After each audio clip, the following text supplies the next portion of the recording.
네, 안녕하세요. 엠비입니다. 자, 최근에 이제 2차 전지 관련해서 전망들을 조금 주저한다고 해야 되나?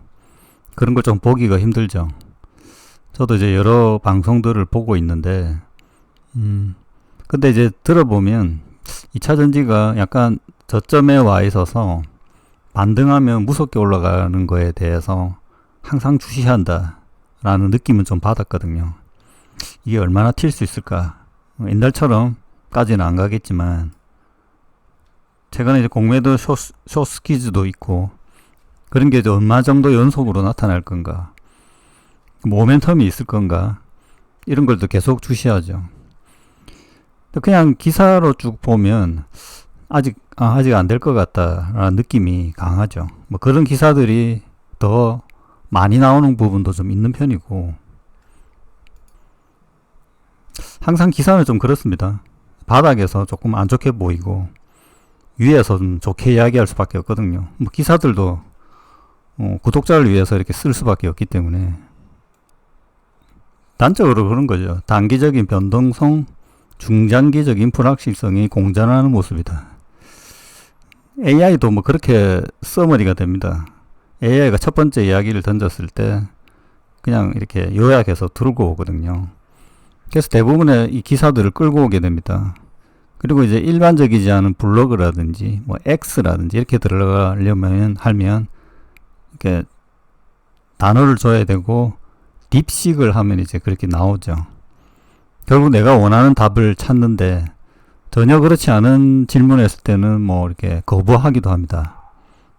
지금은 어떻든 단기적인 변동성이 있고 중장기적인 불확실성이 있는 거죠. 뭐 그게 답입니다, 사실. 여기다 보면 중립적 전망, 수요 정책 경쟁 심화, 구조적 어려움, 주가 부진, 정책 불확실성, 요게 지금 다 물려져 있는 거죠. 하나둘씩 풀려야 되는데, 여기에는 이제 주목할 만한 상황, LFP 배터리, 제가 많이 이야기 드리는 부분이죠. 폐배터리 재활용. 최근에 이제 제가 AMPC 관련해서 흑연이 문제다 라는 부분, 그게 포스코 퓨처엠한 거의 주가하고 그렇게 관계가 없습니다. 포스코 퓨처엠은 양극재 업체지 음극재 업체가 아닙니다. 적거든요. 그 부분도 포스코 퓨처엠도 보면 최근 기사 이야기 드리겠지만 실리콘 음극재로 전환하는 부분이 있어요. 좀 특이하죠. 음극재를 신경 쓰는 기업이 LNF도 좀 있고 에코프로 비하면 그까지는 안 가 있죠. 약간 특징적인 게 있는데 저는 실리콘이 괜찮다라고 보는 입장이거든요. 흑연을 굳이 해서 중국 거를 쓰지 못하고 뭐 다른 거 한다, 이게 쉽지가 않다는 겁니다. 지금 돈이 안 된다는 거예요. 결론적으로 돈이 안 된다는 거고, 실리콘은 전고체까지 연결이 되기 때문에 해볼만 하다는 거죠, 기술적으로도. 그래서 포스코 퓨처엠도 흑연에 너무 투자하기가 어렵다는 겁니다. 어느 정도 수준까지 실리콘으로 넘어가야 되는 거죠.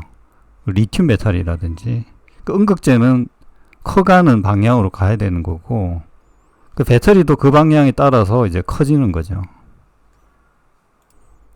자, 오늘은 이제 특징주 3개 정도 봅시다. SK이노베이션 오늘 많이 올랐죠. 제가 최근에 SK이노베이션 좋게 이야기를 많이 드렸습니다. 관련 영상도 한 2-3개 올렸고, 처음에는 조금 조회수가 나오다가 그 다음에는 조회수가 좀 안 나오더라고요. 그러면서 오늘 다시 올랐죠. 뭐 여러가지 이유가 있는데, SK이노베이션 자체는 왜 추천이 많이 들어오느냐, 뭐 SK온을 상장시켜야 될 부분도 있을 것 같고요. SK이노베이션에서 SK온 자체도 약간 지금 바닥을 끌고 올라오는 부분이 있기 때문에 유가도 지금 보면 추가로 하락할 것 같지는 않잖아요, 지금 보면. 그리고 이제 그 SK온의 배터리 산업도 유럽, 미국 전부 다 턴하고 있죠. 이렇게 되면 SK이노베이션이 뭐 바닥을 턴할 수 있는 가능성이 높아 보이잖아요. 그러니까 추천이 들어오는 거고, 뭐 애널도 그렇게 쓸 수 있는 거고요. 평범한 상황이죠. 이게 얼마나 회복하느냐에 대해서는 또 다른 문제죠. 어쨌든 바닥은 잡아간다는 거에 이 대표적인 종목입니다. 그 이전에 LG엔솔이 있었죠. 근데 이제 LG엔솔도 지금 보면 약간 다른 기업들 대비 고평가 부분이 조금 이슈가 있어요. 그래서 약간 정체돼 있죠. 30만 원 선에서. 그 2차 전지도 지금 보면 최근 에코프로 BM 또 제가 언급을 드렸고 좀 더 강하게 올라왔다가 지금 주춤한데, 이런 이제 여러 개 기업들 중에 하나 둘씩 뭔가가 이제 나오고 있다라는 게 2차 전지 종목에서는, 산업에서는 중요한 부분입니다. 뭔가 이렇게 끌고 가는 종목이 계속 나와줘야 된다는 거죠. 자, 대주전자재료 오늘 뭐 제가 엔지니어 뷰 텔레그램에서도 이제 링크를 걸어드렸는데 실제 쭉 빠져버렸죠. 힘이 그렇게 없습니다. 뭐 이거는 어쩔 수가 없는 게 워낙 많이 빠졌기 때문에 계속적으로 빠졌죠. 쉽게 돌파하지는 어려울 것 같고 좀 더 이제 거래량이 얹어져야 되겠죠. 그렇다고 지금 여기서 바로 끝나냐, 그렇게 보지는 않습니다.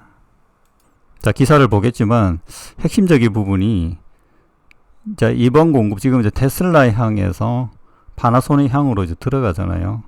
2027년부터 여기 보면 효율과 큰 폭으로 개선된 차세대 고효율 실리콘 음극재도 추가로 들어간다는 겁니다. 그러니까 실리콘 음극재도 이렇게 뭐 한 가지만 있는 게 아니고 계속 업그레이드가 되거든요. 양극재도 이제 업그레이드가 되듯이 실리콘은 이제 시작입니다. 그리고 실리콘 음극재는 전고체에서도 꼭 살아남는 음극재 중에 하나고 복합적으로도 계속 쓰일 겁니다. 그래서 그게 이제 파나소닉과의 관계가 좋아진다면, 이거 파나소닉만 있는 건 아니죠. 다른 기업도 있는 거고, 지금 테슬라 향이 전기차로는 가장 큰 시장이잖아요. 그래서 파나소닉에 들어간 테슬라 밸류체인에 들어간다는 게 중요한 부분이죠. 요게 이제 계속 실현이 되면 2천억, 양산 규모가 2천억에서 3천억 수준이 될 것으로 이제 추산된다는 겁니다. 지난해 대주전자재료 연간 매출이 2,193억 원입니다. 그러니까 성장성이 보인다는 거죠.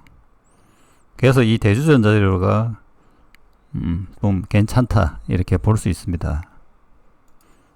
자, 다른 내용들은 뭐 이전에 다 했던 내용이고, 파나소닉과 협력이 2년 만에 2170 배터리에 들어간다.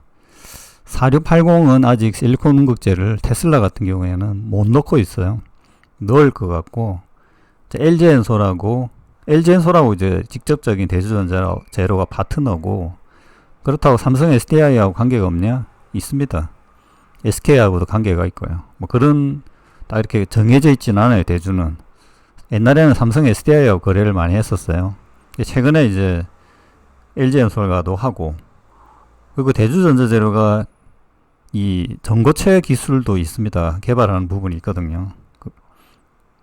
그렇기 때문에 자, 얼마나 바닥을 찾아서 이제 반등하느냐를 이제 봐야 되겠죠. 오늘 특징주적인 부분이고, 그다음에 율초낙은 오늘 어떤 이슈가 있었나? 안 보이거든요. 자, 오늘 이제 7% 올랐는데, 원래 이제 이렇게 이제 지속적으로 현실은 이제 1년 동안 상승하는 종목입니다. 율초낙은 2차 전지 종목에서는 특이한 종목이죠. 사실 다 밑으로 받고 있는데 얘는 올라가고 있습니다. 그래서 파우치 관련해서 파우치 배터리가 줄어든다. 전체 포지션으로는. 근데 시장은 줄어들진 않죠. 거기에서 이제 핵심적인 건 그겁니다. 가장 큰 기업이 LG엔솔이죠. LG엔솔과 계약이 되어 있고, 한번 깨졌다가 지금 다시 시작하잖아요. 그래서 율초낙 입장에서는 그 배터리 파우치 관련해서는 꾸준히 성장할 수 있다라고 봅니다. 이게 완전히 각형으로 확 못 넘어갑니다. 그 부분에 대해서 얼마나 포지션을 가져오느냐. 그리고 SK 이노베이션도 있죠. 그 부분까지도 계약이 될 겁니다. 조만간에. 바로는 안 되겠죠. 일단 지금은 LG엔솔만 해도 충분하기 때문에. 자, 그 부분에 대한 것들을 여기 이제 보니까 율초낙이 이제 배터리 파우치 사업 매출 목표치를 이제 수립했습니다. 2002년에 이제 뛰어들어서 처음으로 이제 수치를 구체화한 것이다. 그래서 파우치 배터리 매출을 2030년까지 7천억 규모로 지금보다 7배 이상 키우겠다 라는 계획이죠. 이 계획 따라 가준다면 지금 시총이 1조 안 넘지 한 7천억 정도 되는 걸로 알고 있는데